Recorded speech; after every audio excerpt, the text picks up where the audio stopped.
네, 안녕하십니까.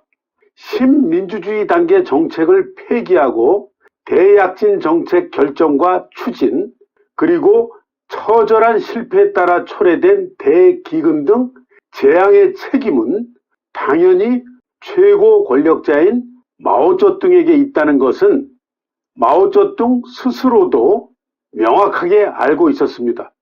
단 마오의 성격상 특성은 자기 잘못을 절대로 인정하지 않는 오기와 권력욕이라고 할 수 있는데, 그 같은 성정이 원래 있었습니다마는 그래도 그 전에는 어느 정도 컨트롤하고 위장하고 있었는데, 그런 성정이 본격적이고 노골적으로 드러나기 시작한 것이 1959년 장시성 루산에서 개최된 중공중앙정치국 확대회의에서 펑더와이를 숙청한 이후부터라 할 수 있겠습니다. 마오쩌둥은 이 회의 개최 이전에 이번 회의의 목적은 좌의 문제를 짚어보고 교정하기 위한 것이라고 말했습니다. 그러나 그 말이 마오의 통상적인 수법인 낚싯바늘인지 알 수가 없는 것이었죠. 단 결과적으로 드러난 걸로 보면은 아마도 낚싯바늘 아니었나 하는 추론은 가능합니다. 대약진에 대해 비판 의견을 제출한 펑더와이를 숙청했고, 그 이후 아집과 오만을 노골적으로 드러내기 시작한 정황을 봐도 그런 추론이 가능하다고 하겠습니다. 대약진 운동과 합작화, 그리고 인민공사운동 실패로 경제 파탄과 대기근 등에 대한 정책 실패로 인한 책임이 자신의 당내에서의 권위를 흔들고 위협하게 되는 그런 상황에서 벗어나기 위한 술수 차원에서 그런 포석을 하지 않았을까, 그런 생각도 듭니다. 그러면 루산이란 어떤 곳인가? 장시성 저우장시 행정구역에 속해 있고 수려한 경치와 함께 여름철 피서지로 유명한 곳이죠. 일찍이 국민당 시절에는 장제스의 별장이 있었던 곳으로 유명하죠. 이 루산에서 중공 역사의 풍파를 일으킨 중요한 회의가 두 번 있었습니다. 즉 1959년 루산회의, 오늘 이야기하려는 내용입니다. 그리고 린비아오가 토사구팽당하는 계기가 된 1970년 루산회의가 있습니다. 오늘은 1959년 루산회의에 대해서 말씀드리겠습니다.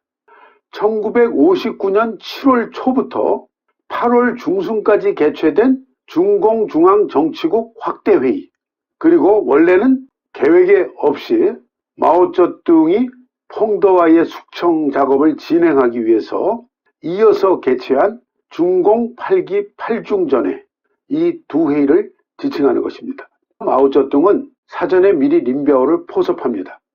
펑더와이가 맡고 있는 군부 요직을 너에게 맡기겠다 하는 조건을 내걸고 포섭을 했습니다.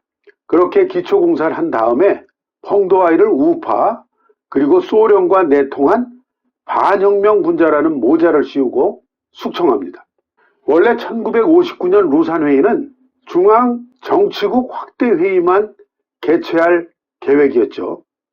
그리고 회의 개막 초기에는 참석자 대다수가 신선회의라고 불렀을 정도로 아주 가볍고 즐거운 분위기였습니다. 마오쩌둥이 그렇게 분위기를 조장하고 연출을 하는 거죠. 사전에 전달된 회의 주제는 주로 경제 업무 중에 좌경착오를 교정하는 것과 마오쩌둥이 제출한 19개 의제에 대해서 토론하자는 것이었습니다. 가령 금년도 및 익년도 형세와 임무, 군중노선, 공공식당 문제, 농촌 초급시장 회복, 농촌 기층당의 조직 용도 역할 문제 등에 대한 당면 형세와 앞으로의 임무와 구체적 정책, 이런 것이었습니다. 루산 회의 한 장면입니다. 마오쩌둥 웃음을 조심해야 됩니다. 이 회의에서 마오쩌둥은 국내 형세를 3개 구절로 개괄합니다.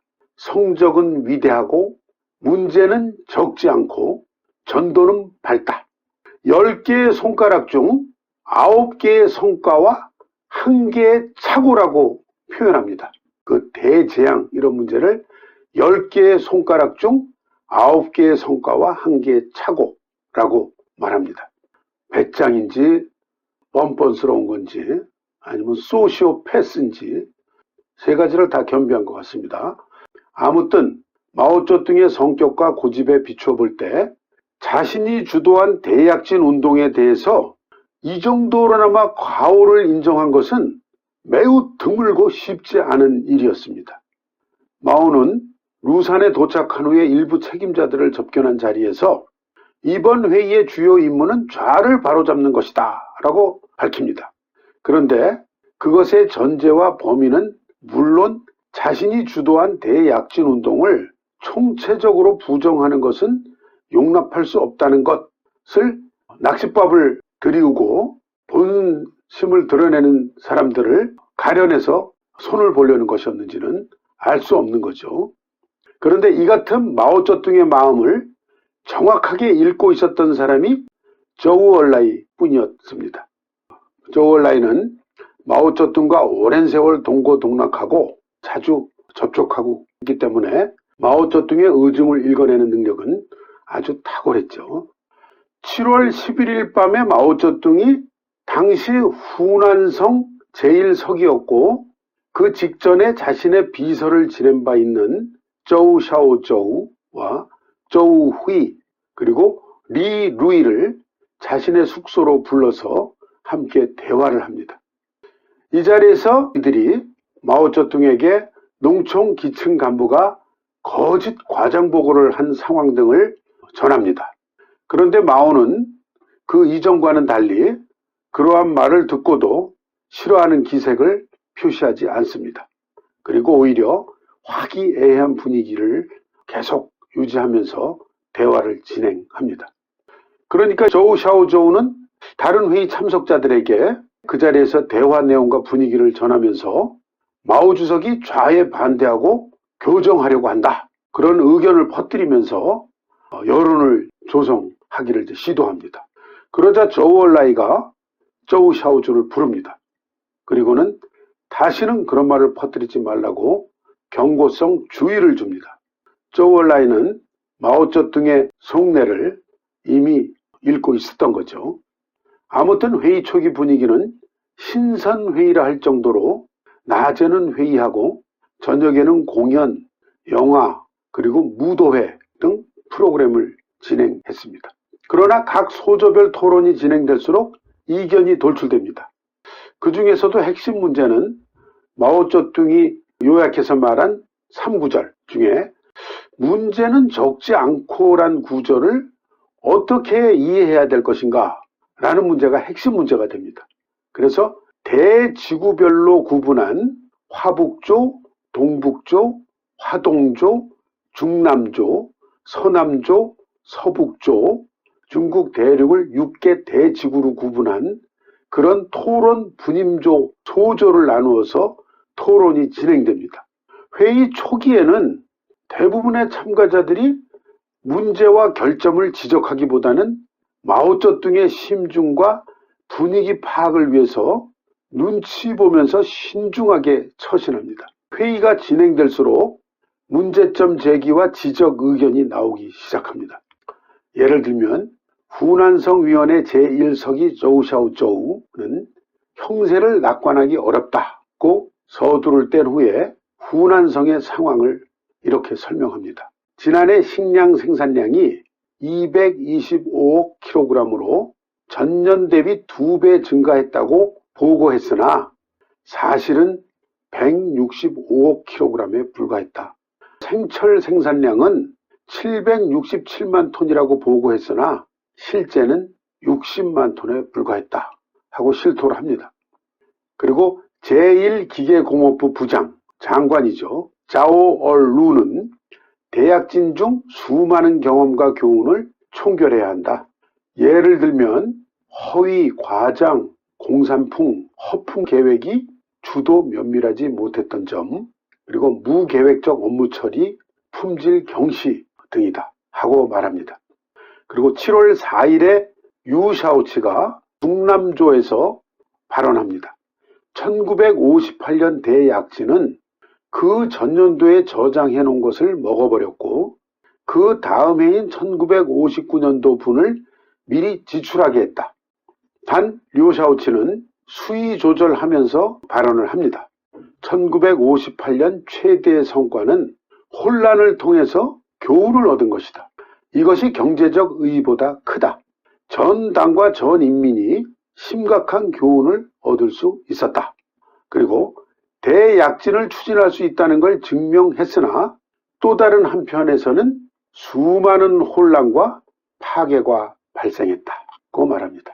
그리고 원래 평소에는 별로 말이 없는 주더가 이날은 꽤 길게 발언을 합니다. 농민 사유제를 중시해야 한다. 공공식당 운영은 생산에는 유리하나 소비 측면에서는 적자이다. 식당은 손익을 자신이 책임진다지만 국가는 총체적으로 적자다. 꾸려가기 힘든 걸 무리하게 추진해서는 안 된다. 공공식당을 전반적으로 폐지하는 것도 나쁜 일이라고 볼 수만은 없겠다. 그리고 농민들이 돈 벌고 부유해지려고 노력하도록 해야 한다. 농민이 부유해지는 걸 무서워할 게 뭐가 있나. 농민들이 스스로 잘 살 수 있는 방법을 생각하게 하고 응당 집에 돌아가서 가족과 함께 밥 먹고 쉴 수 있도록 해줘야 한다. 농민을 부유하게 하는 것을 부농 노선이니 하면서 비판해서는 안 된다. 결코 농민들을 가난하게 해서는 안 된다 라고 주장합니다. 평소에 과묵했던 주도답지 않게 이날에 이렇게 길게 이야기하는 것을 보면은 대약진에 대한 평가, 생각이 중공 고급 간부들 내에서도 어떠했는가 하는 걸 짐작하게 할 수 있는 거죠. 펑더화이는 서북조 소조회의에서 발언합니다. 1957년 정풍운동과 반우파 투쟁을 성공적으로 추진한 후에 성공의 도취에 자만해진 면이 있다. 왜냐? 승리 후에는 두뇌가 과열되기 쉬워서 잘 아는 경험조차도 쉽게 잊어버린다. 당의 위신이 높아지고 군중이 신임하면 행정명령이 많아지고 관료주의를 범하기 쉽다. 승리하고 있을 때에는 그 이면의 사실들을 못 보거나 안 들으려는 일들이 발생하기 쉽다. 회의장 밖에서는 더욱 준열한 발언들도 있었습니다. 심지어 마오쩌둥을 비판하는 자들도 있었습니다. 즉, 마오가 이미 교만해져서 다른 의견을 듣지 않고 매우 임의적이고 회의에서 결정된 것을 쉽게 바꾸고 또 경제 관련 업무를 잘 모르면서 필히 존중해야 할 사물 발전의 객관적 규율을 자주 망각한다. 이러한 말과 정황 정보들이 대부분 마오쩌둥의 정보망에 탐지되어 보고되었고 비판한 이들은 이후에 예외 없이 혹독한 질책과 탄압을 받았습니다. 7월 10일 저녁에 마오쩌둥이 각 대지구 소조 소장을 소집해서 자신의 의견을 밝힙니다. 작년, 그러니까 1958년입니다. 작년의 일부 결점에 대해서 착오는 인정해야 한다. 계획 목표가 과도하게 높았고 프로젝트가 많았고 실제 식량 생산량이 많지 않아서 각 방면의 불만을 야기했다. 그러나 이는 개별 부문, 개별 문제의 각도에서 보는 것이고 전체 국면에서 말하면 하나와 아홉 또는 아무리 많게 잡아도 3개의 손가락과 7개의 손가락의 문제이다. 아무튼 성과가 더 크다. 이렇게 말하는 걸 보면 소시오패스가 따로 없죠. 당시 농촌의 비정상적 사망 농민 수가 3천만 명을 넘은 그런 상황과 문제를 이렇게 태연하게 손가락 1개, 3개씩으로 말하는 마오쩌둥. 경제 업무를 담당하는 실무자들, 류샤오치, 덩샤오핑, 천인 등 입장에서는 정말 답답하고 분노했을 것입니다. 그중 류샤오치의 반응이 점차 직설적이고 강해지기 시작합니다. 아마도 이것이 문화혁명 발동 후에 류샤오치가 덩샤오핑보다 더 심하고 잔인하게 보복성 처분을 당한 원인이 되었을 것입니다. 펑더화이는 이 같은 회의 분위기와 진행 상황에 대해 매우 우려합니다. 당시 펑도아이 비서의 회고를 보면은 회의 시작 후 일주일이 지나자 펑총의 정서가 뚜렷하게 변했다. 웃는 일도 적어지고 소조 회의에 참가하는 일도 줄었다. 수시로 답답한 표정으로 복도를 거닐었다. 하루는 요 며칠간 소조 회의가 정말로 재미없었다. 가고 싶지 않다고 말했다. 그리고 내가 소조 회의에서 말한 의견들이 회의 간보에 하나도 실리지 않았다. 다른 사람들도 적지 않은 문제들을 말했는데 회의 간보상에서는 볼 수가 없다고 불쾌한 기색으로 말했다. 7월 12일 펑도하이가 마오쩌둥에게 자기의 생각을 직접 전하려고 자신의 숙소에서 수백 보 거리에 불과한 마오쩌둥의 숙소 메이루 별장으로 찾아갑니다. 그런데 경위들이 주석이 이미 잠들었다면서 펑도하이를 제지합니다. 펑도하이가 보니까 마오쩌둥의 방에 불이 켜져 있는 겁니다. 그래서 펑도하이가 불이 켜져 있는데 무슨 소리냐 하며 밀치고 들어가려고 하니까 경위들이 다급하게 다시 펑의 앞을 막아서면서 사정조로 양해를 구합니다. 주석이 매우 특수한 손님을 만나고 있는 중이라서 아무도 들여보내지 말라고 했습니다. 그러니까 펑도하이는 이렇게 비밀리에 만나는 사람이 누굴까 하는 의문을 품은 채 마오쩌둥을 만나는 걸 단념하고 자기 숙소로 돌아옵니다. 당시 마오쩌둥의 방에 있었던 사람은 진강산 시절에 마오쩌둥과 부부의 연을 맺었던 허지전이었습니다. 허지전은 마오쩌둥이 진강산에 들어간 직후에 토박이 토비 세력을 설복 회유하면서 생존 거점을 만들던 시절에 이미 그 지구 토박이이자 여성 토비 혁명가로서 활기차게 활동하고 있었습니다. 그런 허지전이 마오쩌둥과 부부의 연을 맺은 후에 마오를 헌신적으로 도웁니다. 그리고 그 후에 대장정까지 함께 하면서 그 악조건 속에서 애를 낳고 유산도 하고 폭탄에 피격도 당하고 부상당하고 그런 고난의 세월을 같이 하고 예난에 도착한 후에 마오쩌둥의 그 바람기로 이 두 사람의 관계가 소원해지고 허지전이 또 이 강단이 있는 여자라 마오쩌둥에게 수차례 강하게 욕을 합니다. 여자 관계를 정리하라고. 근데 마오쩌둥이 그 버릇을 못 고칩니다. 그러니까 허지전이 몸도 쇠약해지고 냉각해진 관계에서 요양차 모스크바로 가버립니다.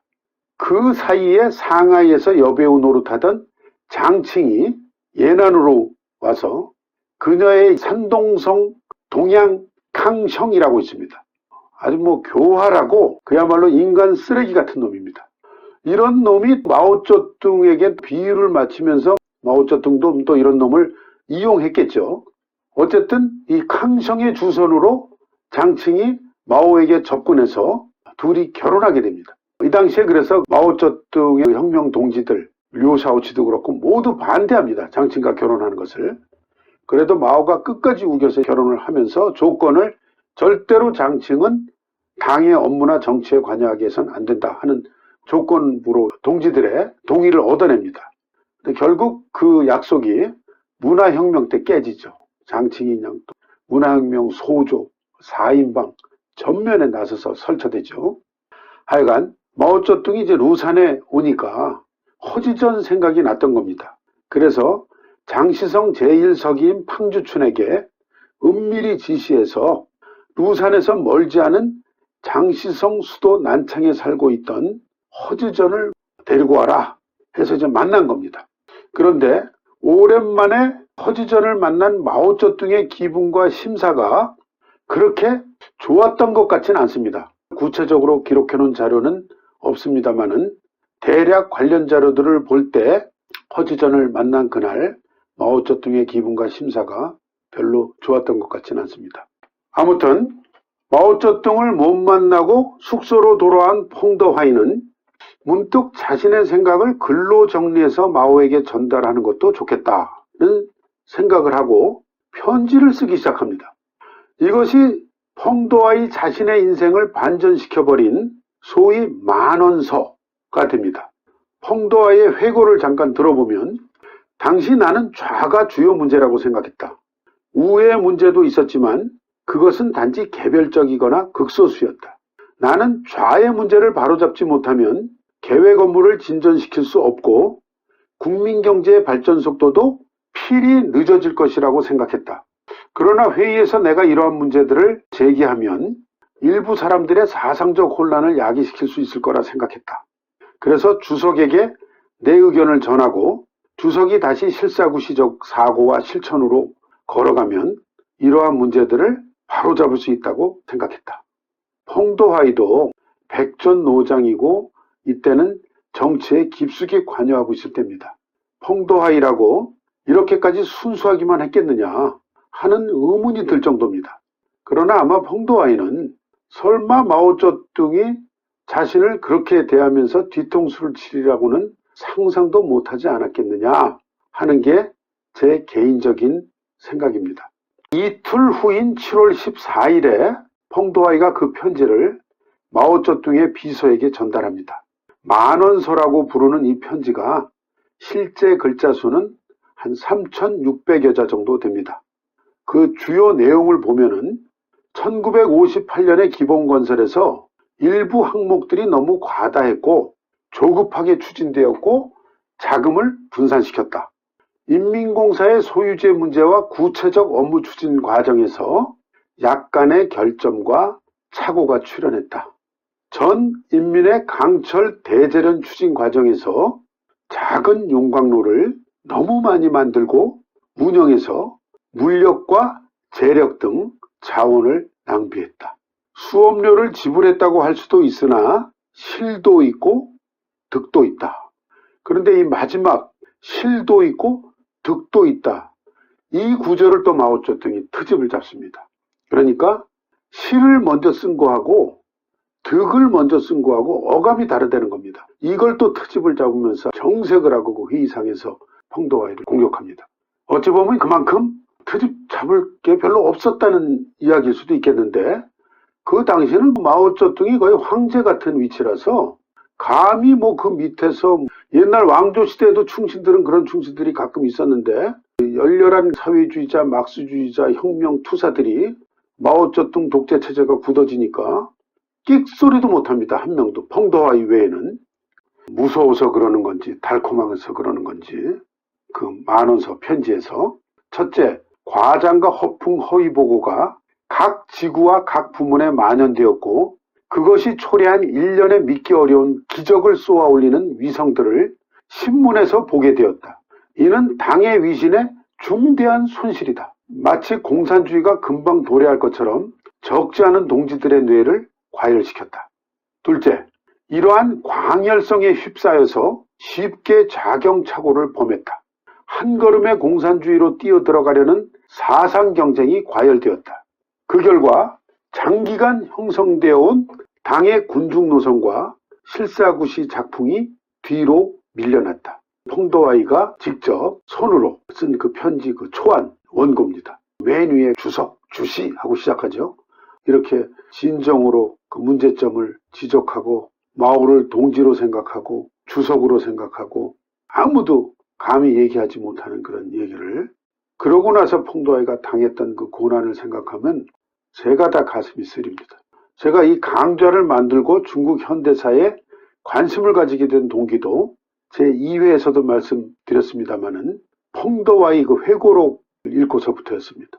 펑도하이는 1959년 루산회의 그 전해 1958년 8월에 3개월 반의 시간을 투자해서 헤이롱장, 지린, 랴오닝, 섬서, 후베이, 후난, 장시, 안휘 등 10여 개성을 순방하면서 이 기간 중에 인민공사화 운동, 인민생활, 철재련 등의 상황을 현장에서 살펴봤습니다. 대약진운동 진행 과정 중에 중대 문제들을 확인하고 새로이 인식했죠. 루산회의 개최 직전에 4월 24일부터 6월 13일까지 중국 군사 대표단을 인솔하고 소련과 동유럽 각국을 약 50일간에 걸쳐서 방문하고 돌아옵니다. 베이징에 돌아온 다음 날이 6월 14일인데 국방부에 출근해서 당시 인민해방군 총참모장 황커청이 보고하는 것을 듣습니다. 국내 많은 지방의 상황이 매우 심각하다. 특히 간수성 등 일부 지방은 이미 양식이 없어서 기근을 피해 외지로 나가 구걸하며 유랑하는 군중이 갈수록 늘어나고 있다.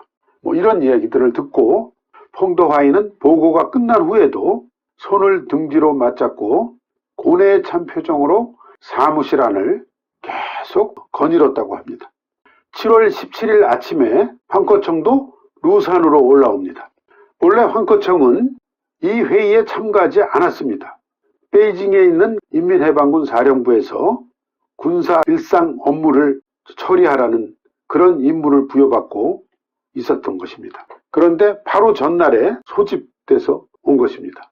당시 후난성 위원회 서기 조우샤오조우, 이 조우샤오조우가 펑도화이에 동조하고 이랬다는 그 이유로 반혁명 분자로 몰려서 이제 숙청당하고 문화혁명 이럴 때 그냥 탄압받고 하다가 마오쩌둥 생일날에 맞춰서 자살합니다. 의도적으로 그랬던 거죠. 마오쩌둥에 대한 실망과 원한에 사무쳐서.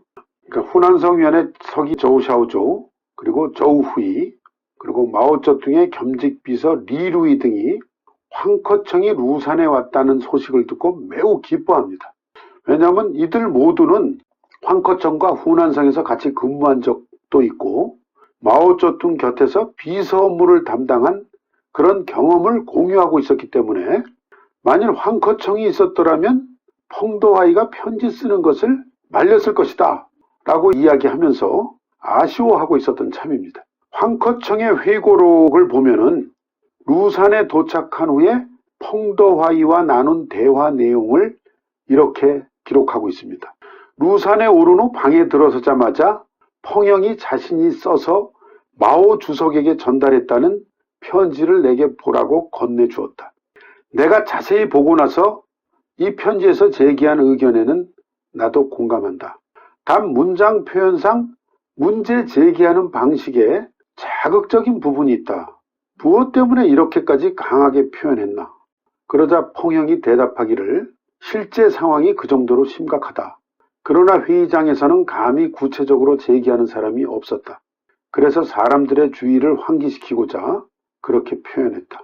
그래서 내가 펑영에게 말하기를 펑영은 늘 감정적으로 일 처리를 하는 것 같다. 펑영과 마오 주석은 그렇게 오랜 세월 동안 같이 일해서 서로 간에 이해 못할 일도 없을 텐데 이런 내용을 직접 만나서 말로 하지 않고 무엇 때문에 편지를 써서 전달했나.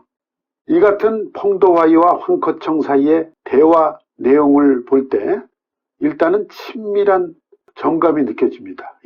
이 두 사람은 같은 후난성 출신으로 혁명 전쟁 기간 동안 동고동락하면서 생사고비를 같이 넘기며 쌓아온 동지의 정이 있는 거죠. 그게 느껴집니다. 동고동락의 시간과 강도 측면에서 말하자면 펑도화이는 마오쩌둥과도 그런 관계입니다. 단 마오쩌둥은 그 당시 이미 너무 높고 강한 권력자, 독재자가 되어 있었죠. 황커청에 이어서 린비아오, 펑전 등도 속속 루산으로 올라옵니다. 마오쩌둥의 호출을 받고 오는 거죠. 마오가 이들을 루산으로 불러온 이유는 이들의 의견이 궁금해서가 아닙니다. 이들을 자기 편에 세워두기 위해서입니다. 7월 16일에 마오쩌둥은 펑도화이가 준 편지 위에 펑도화이 동지의 의견서라는 제목을 붙이고 그 다음 날, 그러니까 7월 17일부터 그 문건에 대해서 토론하라고 지시를 합니다. 비판하라는 거죠. 7월 23일에 마오쩌둥이 담화를 발표합니다. 펑도화이 포함 펑과 관점이 같은 의견을 밝힌 황커청, 장원티엔, 조우샤오조우 등을 우파로부터 30km 거리에 있는 동요 분자라고 지칭하고 신랄하게 비판합니다. 이때부터 회의의 중심과 방향이 원래 마오가 밝힌 좌의 교정에서 반우파 투쟁으로 바뀝니다. 마오의 상투적인 수법이죠. 이것이 문화 대혁명으로 발전합니다. 정치국 확대 회의에 이어서 8월 2일에서 16일까지 루산에서 중공 8기 8중전해를 속개하고 우경 기회주의에 대한 비판 투쟁을 더욱 강도 높게 진행합니다. 그리고 펑더화이를 우두머리로 하는 반당 집단의 착오에 관한 결의라는 문건을 통과시킵니다. 네, 다음 24회에서는 펑더화이 숙청 관련 진행 상황과 함께 마오쩌둥이 린비아오에게 군권을 맡기고 오만과 독선 노선을 더욱 노골적으로 드러내고 강화해 나가기 시작하는 그런 이야기 중심으로 진행하고자 합니다. 감사합니다.